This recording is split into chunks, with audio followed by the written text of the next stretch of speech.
Hey everyone, I'm Kyla. Welcome to my channel where I talk about the stock market and the economy amongst other things.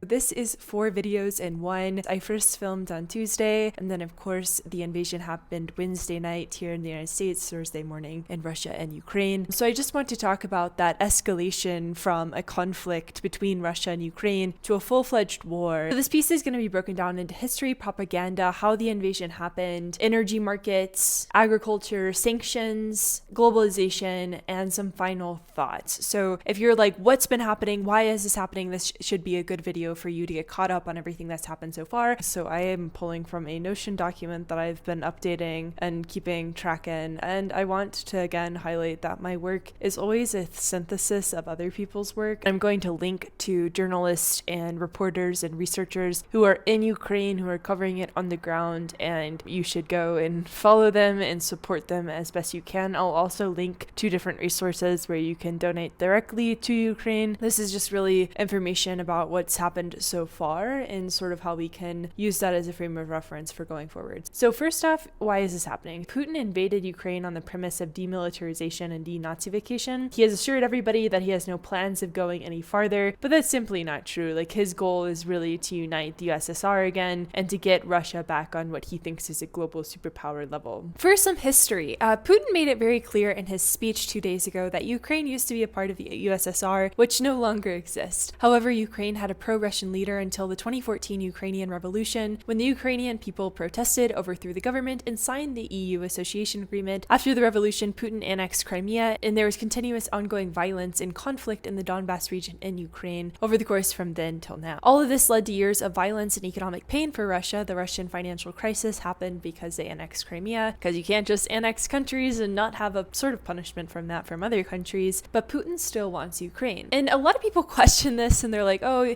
you know, this is the US saying things, this is Western media. I ask you sincerely to read the piece on the historical unity of Russians and Ukrainians. He makes it incredibly clear how he sees Ukraine. And if that is not enough for you, I recommend that you go and listen to the video where he talked for about an hour on how Ukraine belongs to Russia. Putin sees himself as the ultimate unifier of everything, and he wants to restore history to the present. As the CEA wrote, Vladimir 2.0, Putin has inherited Vladimir 1.0's mantle as the divinely mandated protector of all Russian speakers. Vladimir Putin sees himself as fulfilling a prophecy of uniting Russia back to what he thinks it should be. Putin has made his plan for Ukraine and beyond very clear, chasing this ultimate goal of reuniting the Russian Empire. He is attempting a form of Kremlin imperialism under the guise of returning countries back to where they belong. And this makes sense, right? So back in 2005, he called the breakup of the Soviet Union the greatest geopolitical catastrophe of the century. So now his goal is to reunite the greatest geopolitical catastrophe of the century, and he wants to return Russia to being a global superpower. So how is he doing this and why? Point number 1, Putin does not like NATO. A lot of his worries stem from Western assimilation and the encroaching power of NATO. He wants Moscow to have a sphere of influence, and he feels like the US and NATO always step on Russia for no apparent reason. And with NATO, he does not like the idea of NATO of being on Russia's borders. He feels like it's encroaching, that they're getting a little bit too close to home, and he expressed his frustration in his speech towards Bill Clinton for not letting Russia into NATO back in the 1990s, making it clear that his anger was not only a response to not being let in the club, but also opposition to the Western sphere of influence. And this gets into the idea of Western assimilation, so he does not like countries that are beginning to align to the West. It's not an option in his eyes. Any form of assimilation from the West would be akin to weapons of mass destruction. Quote, it would not be an exaggeration to say that the path of forced assimilation, the formation of an ethnically pure Ukrainian state aggressive towards Russia, is comparable in consequences to the use of weapons of mass destructions against us, which is pretty strong wording. And Putin wants Ukraine back. Ukraine is not a country in his eyes. He gave an ultimatum that basically boiled down to Russia will back down when Ukraine gives up sovereignty, requiring them to recognize Crimea as Russia, demanding that they don't join NATO and that they are demilitarized, which is essentially asking them to do everything that he wants without taking any of their needs into account. But of course, it's more than that. The big problem is that Putin wants more than just Ukraine. You know, give an inch and they take a mile kind of vibe. Ukraine is likely just the beginning. beginning. So that's the situation, arguably very oversimplified. Two core points of what we would need to understand about Putin in order to figure out what's going on. And this gets into propaganda and disinformation. If you watch RT on YouTube for a long enough time, you get a pretty good sense of the level of propaganda that goes into this. There's a lot of Putin only wants to protect and Ukrainian people want this, both of which are highly questionable. But the Russian information machine is a very, very powerful wartime tool. And this ties into the broader political information warfare that we have going on. Putin has perfected some aspects of this. It's a combination of disinformation, both covert and overt as lined below, as well as active measures to disarm those that you're trying to destroy. And this is what Russia has largely done through warfare posturing, through troop positioning, taking spots in Belarus, and through cyber warfare. And this boils down into disinformation, so Russian media, the constant assurances that they're only doing this to protect and that Ukraine is provoking them, and then also active measures. So they've been building up troops on the border for months and running a number of cyber attacks on Ukraine. This is information warfare, which is exemplified really well in John Boyd's book, A Discourse on Winning and Losing. Putin is doing everything in this picture, creating confusion, disorder, in an attempt to distort any sort of signal to noise ratio that is out there. If you can confuse people, it's a lot easier to take control. This is the first step in warfare, as John Boyd points out. A strategic game is one of interaction and isolation, a game in which we must be able to diminish adversaries' ability to communicate or interact with his environment while sustaining or improving ours. So how did the invasion happen? Putin declared war at 5:45 a.m. Moscow time, stating, "We simply haven't been given another option to defend our people other than the one we are forced to use today, and that they will seek to demilitarize and denazify Ukraine." His main goal seems to be to overthrow governments and install pro-Russian regimes and to prevent further Western assimilation. So Putin invaded because he wants Ukraine back, and there is no promise and no sign that he plans to stop with just Ukraine. Biden pointed that out in his speech today. Russia will go farther if they're enabled to, because Putin's main goal is to get the gang back together to sort of see what he thinks is Russian power back to the forefront. And this is an initial phase of a large-scale invasion, probably. We do see the Russian army potentially standing up against Putin. We do see people in Russia protesting the war, so both in St. Petersburg and central Moscow. Putin's broad goal here is to overthrow the government of Ukraine and install somewhat of a puppet regime. The decapitation strategy will take in local governments and to demilitarize Ukraine and bring them back into Russia. Putin gave a speech earlier today talking that they were forced to take these measures, that Russia will remain part of the global economy. Their partners should understand that and not push them from the system. That doesn't really work that way. When you invade another country, I don't think you get to sort of remain part of the global economy. Putin has said multiple times that he does not want to occupy Ukraine. This policy is based on freedom. It's based on defending Crimeans and Donbassians against the threats that they face, and he asks for Ukraine to essentially lay off. And the scariest part of his speech in the invasion is that he said to anyone who'd consider interfering from the outside, "If you do, you will face consequences greater than any you have faced in history. All relevant decisions have been taken. I hope you hear me." And there is speculation that this is a threat of nuclear war if the United States and NATO, etc., intervene, which they are and they will. Nothing is off the table to a certain extent. This gets into the United Nations Security Council meeting. So the UNSC found out about the invasion during their meeting to try and stop the invasion, which was just ultimate irony, and talks quickly shifted from diplomacy as an option to we condemn these actions. And in the most ironic way possible, and terribly ironic, the Russian Federation is currently chair of the UNSC, and the Ukrainian ambassadors had some choice words for him after advocating that Russia be removed. There's no purgatory for war criminals. They go straight to hell, Ambassador. So the situation is rapidly evolving. Moscow has stated that they're willing to negotiate the surrender of Ukraine, which would essentially result in Ukraine losing sovereignty. It's really not an option for Ukraine. Ukraine is open to talk, but Moscow keeps on backing down and, being engaging, and then is unresponsive because they want to meet in Minsk in Belarus, which is not neutral. And when Ukraine suggested Poland, Moscow was like, nope. So that's kind of where talks are at the present moment. However, everybody's a little bit confused. Broad Russian messaging on the situation is really mixed. Nobody seems to know what's going on except for Putin. We've seen protests from people in Russia, and a lot of this is important to remember. A lot of this is about what Putin wants and what he is willing to do to get it. Lawrence Friedman wrote, "The decision to embark on this war rests on the shoulders of one man. As we saw earlier this week, Putin has become obsessed with Ukraine and prone to outrageous theories which appear as pretext for war, but which may also reflect his views." And this gets into the very important energy situation. So So Russia is a huge raw material provider. They've been a very dependent partner for Europe all throughout history, except for now. Russia supplies 30 to 40% of Europe's natural gas. In the broad energy market, it supplies nearly 10% of aluminum and copper, produces 43% of palladium, and is also the largest exporter of wheat and the second largest exporter of oil, which the EU, the UK, and the US all purchase. And of course, this creates a multitude of problems because energy security, number one. So yeah, Russia is 30 to 40% of Europe's gas supply, and Europe has had a ton of problems over the past few months because they've tried to transition to green energy policy without true green energy investment. And if they've made themselves very reliant on Russia in this process. And so you could say, oh, well, what's the fix? And the thought will be, well, why doesn't Europe tap into the US or other energy sources? And of course, it's not that easy. As Megan O'Sullivan wrote, there is simply not enough uncommitted natural gas in the global system that could be redirected to Europe at a reasonable price. Piped natural gas can only flow where existing infrastructure takes it. And of course, it's getting solved to a certain extent.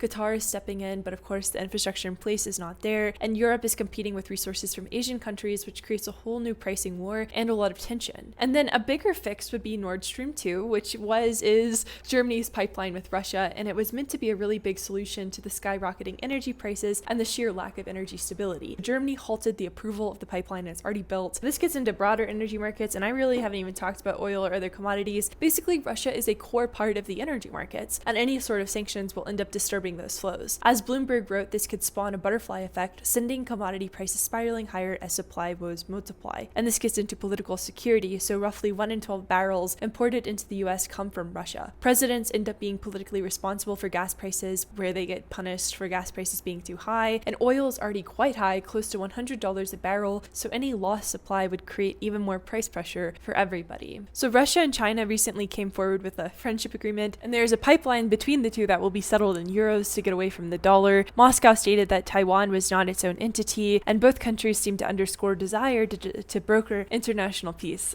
whatever that means. And China is a huge energy consumer, so they're likely looking for someone to help them have secure access to materials that they use so much of. And really, what the point of this section is that the reliance that Europe has on Russian energy sources is concerning. Energy markets are super important, but what's most important is the policy surrounding them. Energy markets freaked out at first upon the invasion, but they've since calmed down a little bit. European natural gas went up 50% in one day, and oil, wheat, aluminum, etc. are all skyrocketing. This is why we're seeing a lot of caution around all of this. The US and the EU are still really reliant on Russia for energy sources. As Dilip Singh, the deputy NEC director, said in a White House press briefing, our sanctions are not designed to cause any disruption to the current flow of energy from Russia to the world. So that's the state of energy market sanctions. They don't want to disrupt energy markets. In terms of agriculture, Ukraine and Russia are huge agriculture producers, 30% of the world's wheat together. Ukraine is the #1 exporter of corn, and Russia is a major exporter of fertilizer, which is important for food production of everything. Because if fertilizer goes, then you can't really produce any food. Energy is a common denominator in everything, and food is something that every person needs to have, right? We're a globalized economy, so in a country that produces 30 to 40% of Europe's gas supplies and 1/3 of the world's wheat, alongside the other country that they invaded, Ukraine is a huge wheat producer. It's called the breadbasket of the world. Things unfortunately get really political, and right now global leaders seem really focused on financial warfare instead of physical warfare, and really focused on sanctions, saying that these economic setbacks will stop this man who does not seem to care at all about his economy, which it seems a little bit interesting to focus on finance so much when obviously Putin doesn't care about his economy, or else he wouldn't be invading another country, considering what happened after they invaded Crimea. Western allies announced a series of sanctions on Belarus and Russia. The West is implementing different types of sanctions. There's different levels to the sanctions. So swift and direct sanctions on Putin and energy market disruption would be the most punishing to Russia, but they would also be the most punishing to the West. Basically, this is a quick summary, but freezing the financial assets of oligarchs, freezing about $1 trillion of their assets. However, they can transfer their assets into crypto, which means either that emergency crypto regulations will have to get passed. The other sanctions involved freezing different banks, including Russia's biggest lender. So banking sanctions are interesting because they can lead to collapse and self-liquidation, but Russia has built up a lot of protection, so this impact might be relatively isolated. There's also restrictive export controls on countries that export technology to Russia. So Singapore, Japan, and Taiwan are all on board with not exporting semiconductors, encryption security, lasers, etc. to Russia, which is good. It'll freeze how they're able to proceed as an economy, as a military, etc. Noah Smith had a really good article on this, but basically the sanctions that we're going to talk about are cutting some Russian banks out of the SWIFT messaging system, freezing the Russian central bank's access to foreign currency reserves, increased sanctions on Russian banks, and then establishing an international task force to freeze the assets of Russian companies and Russian oligarchs. And so we're starting to see people get a little bit worried about this in Russia because this is a really big deal. Basically, these sanctions are going to punish Putin, hopefully, and make it harder for Russia to finance the war effort. There was an estimate that they were spending $20 billion a day on the war, and that makes it difficult for them to continue upon that path because that's their entire annual GDP over the course of 2.5 months. And so we'll see what SWIFT ends up doing, but getting in a little bit deeper into the sanctions. So the EU closed their airspace to Russian aircraft. They banned Russian media companies, and I'm going to specifically talk about SWIFT and the central bank freeze. The central bank. So the central bank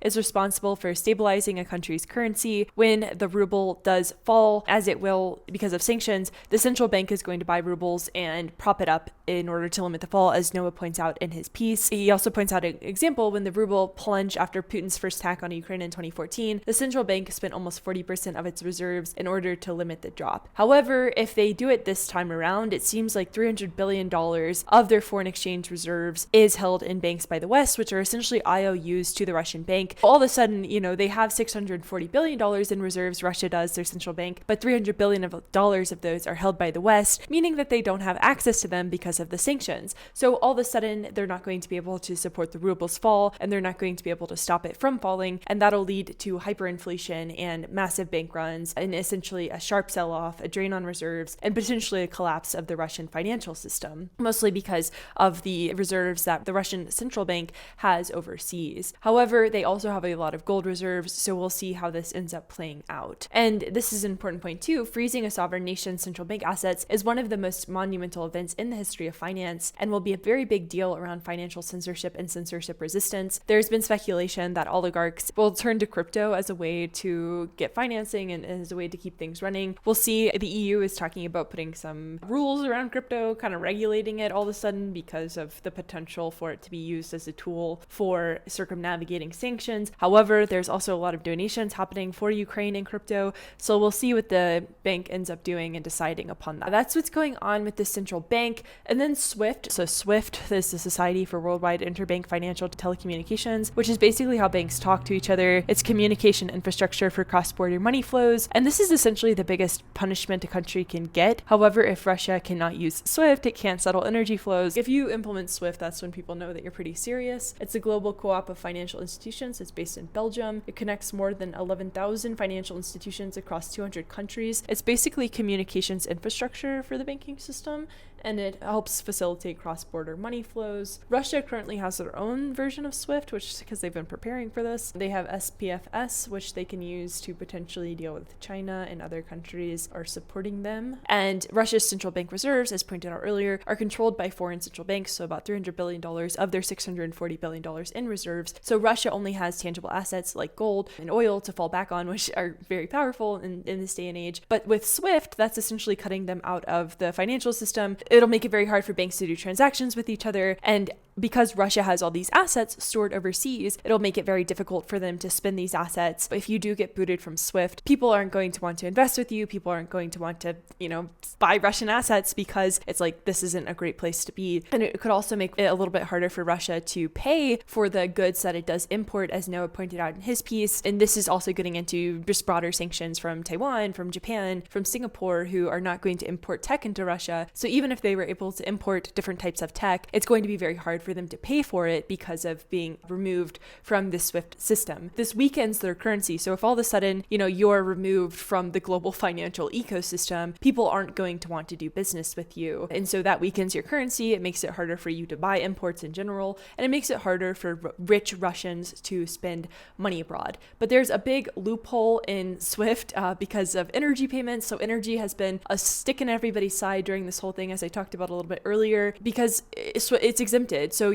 they're still able to use SWIFT for energy. So you can imagine that there's going to be some circumnavigation because of that, because the EU is so reliant on Russian oil and gas. So that's kind of like the big thing with SWIFT, is that it's a really good step, I think. A lot of people think, but it's maybe perhaps not as impactful just because it's exempting energy at the current moment. And if you look at this graphic from Max, you can see all the different countries that import gas from Europe, mostly Germany. And Germany has been very staunch about, they've they didn't even want to put Russia off SWIFT in the first place. But that's kind of the situation with SWIFT. It's basically removing Russia from the financial communications infrastructure, making it harder for them to transact with fellow banks, and just making it harder for them to do business and be a country in general. And that's impacting, of course, their currency. The ruble is going crazy right now. So there was an exchange rubles for dollars at a rate of 171 rubles per dollar, and it was 83 rubles per dollar before sanctions. So just huge amounts of inflation, huge amounts of what you're able to buy with a ruble yesterday versus today. Huge difference there, a huge cash grab going on right now because everybody's like, what the heck is going on, and trying to get out of that situation. So Zoltan has pointed this out several times, that his worry around removing Russia from the banking system could lead to just broader problems for the financial system in general. So this is what he said: the move to ban some Russian lenders from SWIFT could also have wider effects on global funding markets. The decision could result in missed payments and giant overdrafts within the international banking system, and spur monetary authorities to reactivate daily operations to supply the market with dollars. However, derivatives contracts are exempted from US sanctions, so there are some ways that this isn't going to cause like a broad crash in the market. Like, you're still able to hedge risk through derivatives, but Russian CDS are going to have a very big spread, as pointed out by this good meme about Putin's table. To summarize all of this, because it can get a little bit technical, Russia is being removed from SWIFT. However, as of the current moment, they're still able to do energy payments within the SWIFT system, but this is just a big sign that, like, hey, don't do business with Russia. Like, they're not even a part of our friend group anymore. It's just mostly about putting pain on Russian businesses and Russian elites. And a lot of people have commented like, oh, don't punish the people of Russia right now. And I totally agree with that. Like, it's completely wrong and totally unfair that this sort of pain is being enacted on the Russian people for having a guy in office who just is, trying to live out some fantasy that nobody knows why he's doing it. There's no rationale behind it, but that's what's going on broadly. And it's really unfortunate. And hopefully the Russian people can, get out of this situation. But that's kind of the deal. It's a lot of financial pain at the current moment. Both Ukraine and Russia were downgraded in terms of debt. So people are like, hey, you might not pay your debt back. And it's like, okay, of course not. So yeah, that's kind of the big deal of what's going on, is that, the central bank freeze, SWIFT, some banks are going to lose USD deposits from Russian entities due to sanctions, and Russian banks will lose USD market access. And that is going to put pain not only on Russian businesses, but also the people in Russia who are essentially dealing with this. China's state banks have also announced that they're going to restrict financing for Russian commodities, and won-denominated letters of credit are still available for some clients. But China and Russia have a very close economic relationship, as evidenced by the statement that they released a few days ago. So that shows the delicate balancing act of this, geopolitics and globalization once again. China hasn't really taken a clear stance on anything, rather continuously highlight the importance of comprehensive, cooperative, and sustainable security, and keeps on asking Russia to talk to Ukraine about everything.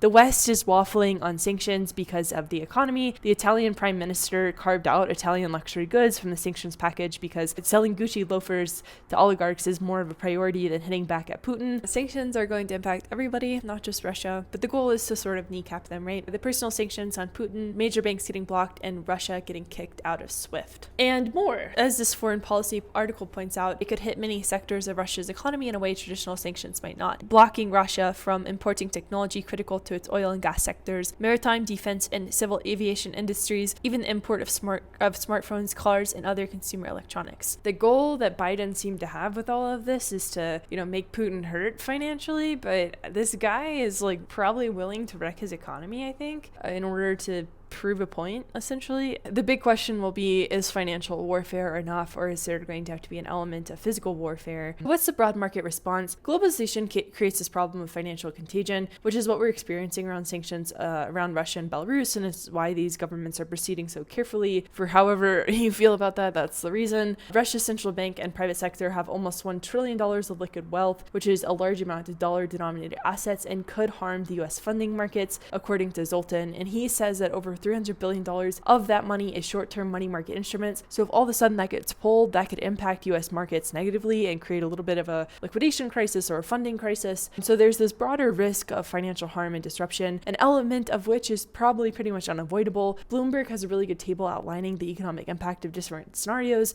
where the best situation is, of course, to keep oil and gas flowing. Is that the most reasonable situation? I'm not sure. But that's why the West is playing so carefully with sanctions, because they risk energy prices spiking, huge amounts of inflation, inflation, and probably a wide-reaching financial crisis if all of this kind of goes downhill, if the West moves too slowly, if Putin moves really quickly, and all of a sudden, energy's gone, fertilizer's gone. And so what happened with the U.S. stock market? I just want to say this really fast. The market rallied on the back of expecting the Fed not to hike because of a war. The market's not a moral compass, but never mind the fact that we're facing inflationary pressures from agriculture and energy import risk. Fed's not going to hike, right?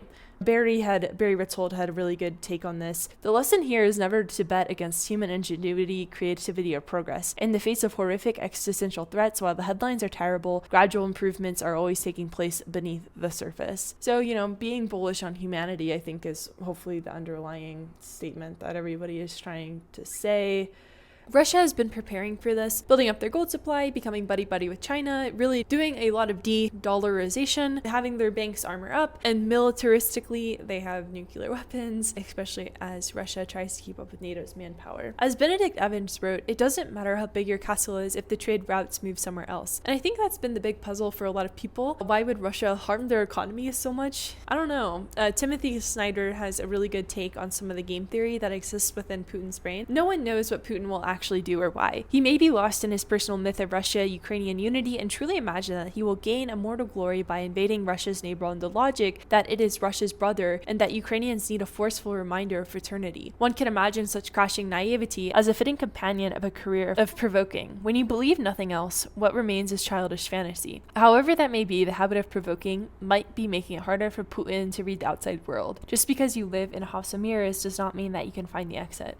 Final thoughts. We've been here before. We can learn from history. These acts of aggression can't just be ignored because if you give an inch, they'll take a mile. As Timothy Snyder said, when you deny that another nation exists, you're making a claim that it's okay to destroy that other nation. It's language that we have to pay attention to because it usually precedes atrocious actions. There's been a lot of focus on financially impacting Russia. Things are evolving towards physical readiness, as NATO has pointed out. But yeah, I think Putin, his thinly veiled threat of nuclear war, as Zelensky pointed out, today everything should be on the table because it's about the threat to all of us, all of Europe. And this is true. Putin is probably not going to stop at Ukraine, and everybody in the world could be impacted by this, right? Like, history repeats itself. But this morning was really interesting. Putin a few days ago was like, if you intervene West, you're going to see severe consequences greater than anything you've ever seen in your entire history. And what was a thinly veiled threat of that was nuclear war. And so this morning we did get Putin essentially threatening nuclear war by saying that he was putting nuclear forces on high alert. 2 Ukrainian facilities containing nuclear waste have suffered damage, and basically this is Putin kind of freaking out a little bit. He's like, this war is not easily won, and essentially you can see him beginning to spiral a little bit more than he has been spiraling. We're starting to see the Russian people dissent, and we're starting to see oligarchs dissent and leaders in Russia dissent from Putin's actions. People are not happy that the economy is getting destroyed and that things are going to get wildly expensive, and basically they are trying to position for that now. There were talks between Ukraine and Russia on Sunday morning, but those basically fizzled out, and all of the EU and some aspects of the United States are rallying behind Ukraine right now, sending weapons, sending aid, doing everything that they can to support the country. But with all this being said, we cannot forget the human impact of these decisions. That the entire point of this article and the entire point of this video is to bring light to the situation and to think about